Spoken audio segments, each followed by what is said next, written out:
Olá, moçada, muito prazer. Meu nome é Luiz Felipe Xavier, sou casado com a Thaís, pai da Anne, sou pastor na Igreja Batista da Redenção, professor no Isabela Hendricks aqui na Faculdade Batista.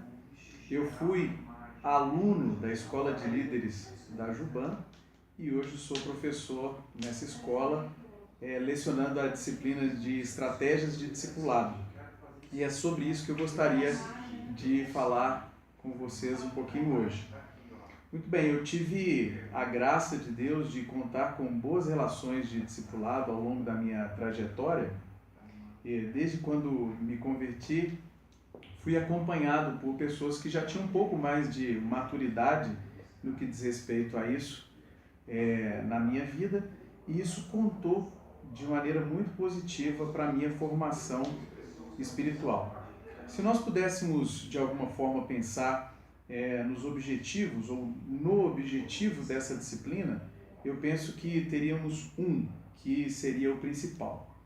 Essa disciplina ela tem como objetivo principal nos ajudar a cumprir a ordem que Jesus nos deu. E você deve estar pensando assim, que ordem é essa? Então, por isso eu queria te convidar a tomar a sua Bíblia e abrir comigo o Evangelho de Mateus, no capítulo 28, e nós vamos ler basicamente 4 versos, do 16 até o 20. Eu vou ler na Nova Versão Internacional. Os 11 discípulos foram para a Galileia, para o monte que Jesus lhes indicara. Quando o viram, o adoraram, mas alguns duvidaram. Então Jesus aproximou-se deles e disse: Foi-me dada toda a autoridade nos céus e na terra. Portanto, vão e façam discípulos de todas as nações, batizando-os em nome do Pai, do Filho e do Espírito Santo, e ensinando-os a obedecer a tudo o que eu lhes ordenei. E eu estarei sempre com vocês até o fim dos tempos. Como nós podemos ver, Mateus é muito claro.